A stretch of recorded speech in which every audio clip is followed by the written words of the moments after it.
Hi hello welcome to Shrinandi nursery. ಇವಾಗ ನೋಡ್ತಾ ಇರೋದು ಬಂದು ವೆಲ್ವೆಟ್ ಆಪಲ್ಲು. ಸೊ ವೆಲ್ವೆಟ್ ಆಪಲಲ್ಲೇ ಇದು ನ್ಯೂ ವೆರೈಟಿ ಸೀಡ್ಲೆಸ್ ಮೊಬೈಲು ಅಂತ. ಇವಾಗ ನೋಡ್ತಾ ಇರ್ಬೋದು ನೀವು, ಫ್ಲವರಿಂಗ್ ಆಗಿರೋಂಥದ್ದು. ಇದು ಹೋದ ವರ್ಷ ಕೂಡ ಪಾಟಲ್ಲೇ ನಾವು ತಂದಾಗೆ ಫ್ಲವರಿಂಗ್ ಆಗಿತ್ತು. ಇವಾಗೂ ಕೂಡ ನೆಟ್ಟಾದ್ಮೇಲೆ ಫ್ಲವರಿಂಗ್ ಆಗಿದೆ. ನೀವು ನೋಡ್ಬೋದು 2 ಅಡಿ ಗಿಡದಲ್ಲೇ ಆಲ್ರೆಡಿ ಫ್ಲವರಿಂಗ್ ಆಗ್ತಾ ಇರೋಂಥದ್ದು. ಇದು ಟೇಸ್ಟ್ ಎಲ್ಲ ಸೇಮು ಆಪಲ್ ಥರ ಇರುತ್ತೆ, ಮೇಲ್ಗಡೆ ಮಾತ್ರ ವೆಲ್ವೆಟ್ ಹೊದಿಕೆ ಇರೋವಂಥ ಥರ ಇರುತ್ತೆ ಅಷ್ಟೇ. ಸೇಮ್ ಆಪಲ್ ಫ್ಲೇವರ್ ಏನಿರುತ್ತೆ ಸೇಮ್ ಕಾಂಬಿನೇಷನ್ಸ್ ಎಲ್ಲ ಇರುತ್ತೆ ಅಷ್ಟೇ. ಸೊ ತಿನ್ನಲಿಕ್ಕೆ ರುಚಿಯಾಗಿರುತ್ತೆ. ಈಲ್ಡಿಂಗ್ಸು ನೋಡಬೇಕು ನಮ್ಮ ಈ ವೆದರಲ್ಲಿ ಯಾವ ಥರ ಇರುತ್ತೆ ಅಂತ.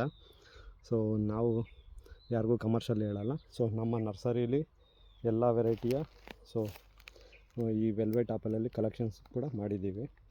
ಅದೇ ಥರ ಈ ಗಿಡನೂ ಕಲೆಕ್ಷನ್ ಮಾಡಿ ವಿಡಿಯೋ ಅಪ್ಲೋಡ್ ಮಾಡ್ತಾಯಿದ್ದೀನಿ. ಸೊ ಇದೇ ಥರ ವೀಡಿಯೋಗಳು ನೋಡಬೇಕಂದ್ರೆ ದಯವಿಟ್ಟು ನಮ್ಮ ಚಾನಲ್ನ ಫಾಲೋ ಮಾಡಿ, ಸಬ್ಸ್ಕ್ರೈಬ್ ಮಾಡಿ. ಥ್ಯಾಂಕ್ ಯು, ಧನ್ಯವಾದಗಳು.